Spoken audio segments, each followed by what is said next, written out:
Hello and welcome to ADHD Mums, the next quick reset episode. This one is I cancel plans because I just don't have the energy to fake my personality. So were you actually avoiding your friends, or were you avoiding the version of yourself you have to become just to be inside that room? You know, the smile, the tone, the energy, how are you asking the questions, and then overthinking all of your sentence structure because you don't want to overshare, be too intense, all of the mistakes you've made before. Is that connection or is that just performance? Because your nervous system is over it. I am one of those people that I'm either way out there, over dominant in the conversation, too funny, too much, or I'm completely quiet.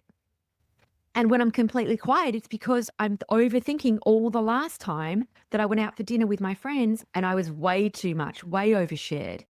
So then next time I go in there completely quiet, I ask lots of questions and don't share any of the stories. And then, of course, people say to me, "Are you okay?" Because they're thinking, "Why is Jane so quiet?" But I'm trying to avoid the anxiety of after, when I have to overthink everything I've said for weeks and weeks and weeks and after. And it's one or the other. I don't seem to be able to hit that balance.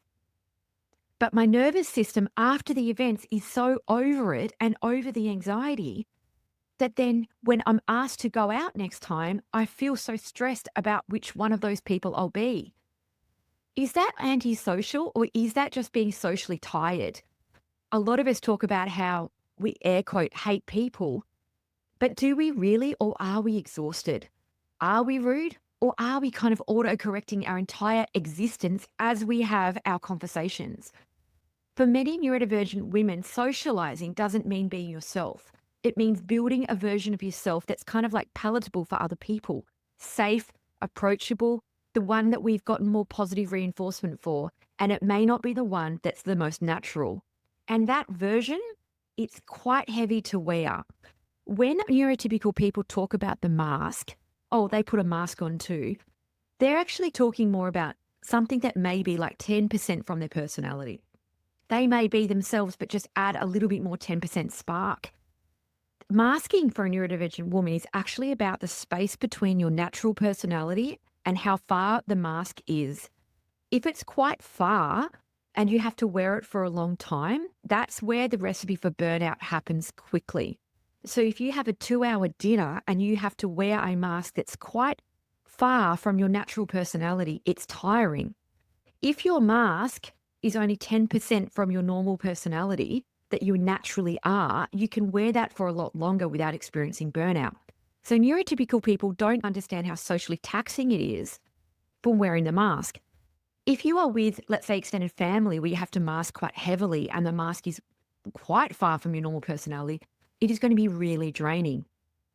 If you have a group of friends that you love and trust and you have to put a little bit of a mask on, but it's fairly close to your normal personality, you are going to be able to wear that mask for a lot longer. Or, of course, if you have somebody that you don't mask at all, you might be able to spend a whole weekend from them and not feel that tired. So, if you are someone who cancels, withdraws, doesn't text back, it's not because you don't want to be with your friends, but being around them can cost a lot of yourself. Even doing that pick up drop off, a lot of neurodivergent women say that that can be your whole social energy for the day or the week. And then when someone says, let's catch up on the weekend, if they've had to work and do the pick up and drop off, that can be enough for them socially. Now, Dr. Devon Price, who I really like, talks about neurodivergent women having kind of like a patchwork identity. And this isn't just ADHD, by the way. This is that sense of self that's built from mirroring others instead of understanding your own needs. So it can look like flaky friend behavior, but it might also be your nervous system saying, this isn't safe and I don't want to go.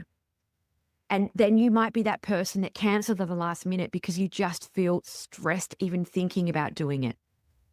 So it isn't about danger in the traditional sense, physically danger. It's about the neuroception, that unconscious scanning that your body does to assess threat. Your brain might say, it's just coffee with my friend, but your body might remember every time you masked or you overgave or you left a catch up feeling really emotionally hungover. And when you have children who are neurodivergent as well, and you are really in that time where you're feeling in the trenches, you feel exhausted and you're the person who cancels or can't even think to plan, I think that can be a really normal experience that a lot of women don't talk about. And it's not necessarily that you don't like that friend or that you're unsafe with them or it's a toxic friendship or it's something negative about the friendship. It's not that necessarily that they are unsafe, but it may be that you don't feel like you can be fully you with them. And if your body starts to opt out and your nervous system says no, it can really mean that you physically, your gut, your whole body doesn't want to go. And it can be that fight or flight response where you feel frozen, you feel tired, you can't get up, you can't text back. Oh, I just don't think I can go. I suddenly feel unwell. All of those responses can be a part of it. And it's not always, don't get me wrong, but this can be something that could be happening to you. And it can be why neurodivergent women aren't exhausted during the event, but after they are. Or they just don't show up at all and they cancel right before. Or you arrive and you could shapeshift, which is what Dr. Devon Price talks about with the patchwork identity, where you can shapeshift through the room. You read the room, you look at the tone, the volume, the eye contact, you scan, check, and then you try and mirror it. You try to be chill, fun, emotionally available, smiling, or you're asking about other people, you're watching and taking it in. And this is where I talk about neurodivergent experience, where it's like driving a manual car, where you're shifting through every gear. But if you were neurotypical, you would just naturally walk around, have a good time, be yourself, and you wouldn't necessarily feel tired. However, for a neurodivergent woman, it can feel like self-editing in real time. So it's not necessarily socializing the relaxed experience that a neurotypical person can have. It can be you editing your performance in the time as you go, and it can be for hours. And that can cost massive energy. Trying to stay present while your inner critic goes off can be huge. And then the fallout afterwards, when if you have rejection sensitivity dysphoria, where you then overthink it for can be years afterwards, one or two interactions, that can have a massive amount of energy. And so again, Dr. Devon Price talks about that identity patchworking, where your sense of self is kind of put together by mimicking others, overcorrection, thinking and overthinking, not necessarily from like being really authentic. And so having a single coffee date or one mum's dinner can actually leave you quite wiped out for the rest of the weekend. And then if you hold yourself up to a neurotypical expectation where the next day everyone else is doing a picnic at the park and they're doing something else, and then you put yourself through that, you push through, and then you feel completely wiped out after that and you wonder why, and then you're in absolute burnout all the time from trying to do that, or you feel shit because you just can't go and you don't know why, and you make excuses, and then you're seen as flaky or you always cancel. But you're not bad at friendship or bad at being with people, but it can be because that version of you that showed up wasn't really real and there was a huge tax associated to that. So how does this play out in everyday experience? It can mean that you can leave a play date more tired than what even your kids are. For example, if you have younger children, my kids are under 9. And so particularly with the 2 younger ones, when they talk about having a play date, I know it's going to be taxing. And at the moment, I'm having this thing go on because my 9-year-old daughter has had some play dates recently. And that's fine because the girls are pretty self-sufficient. The parents drop off, not a problem.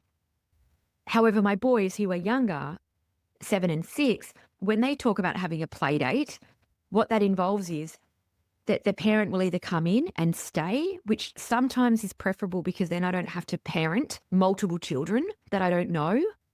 But on the other side of it, if the parent leaves, I've really got to monitor them because my boys are quite high energy, to put it lightly, and they attract high energy kids. And so for me, if they're attracting high energy kids who are ADHD or not, I don't necessarily know, but I know I've got to keep an eye on them. They're the kids that will run into the bush and try and find a snake. They will jump in the pool. They will jump off the slide. They will do something crazy on the trampoline. I'd actually have to keep quite intense eyes on them. Or the parent comes in and I have to talk to the parent for 2 hours.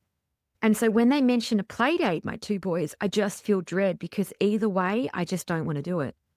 And I don't have the reserves necessarily on the weekend. But then after those thoughts, it follows guilt. I'm guilty because I don't want to have the play date. I'm not the easygoing mum. I'm not like, yeah, come over, let's go to the park. On Friday afternoons when they want to go to the park with their friends, I usually send my husband because I don't really want to go. And then I feel awful. Or I do it and then I drive home feeling exhausted. And it's like a lose-lose situation for me. So let's talk about quick reset strategies. You really need to identify who in your life are kind of safe people and who are performance people. So when I talk about safe people, I obviously mean, who do I feel relaxed around? Who do I feel like the time passes quickly? My shoulders aren't tense, my voice doesn't go up in this really weird high voice, and my brain doesn't spin out, and it doesn't feel like walking through concrete trying to have a conversation with them. So those people are safe for me. Like, I feel safe in my body. And it's like a low effort friendship. That for me is like a safe body person. And those people, to be honest, are usually neurodiverse or performance people, which are people that I feel like I have to walk through concrete. It feels like there's a large mask. It feels like there's a big cost. And it feels like at the end I'm relieved when it's over.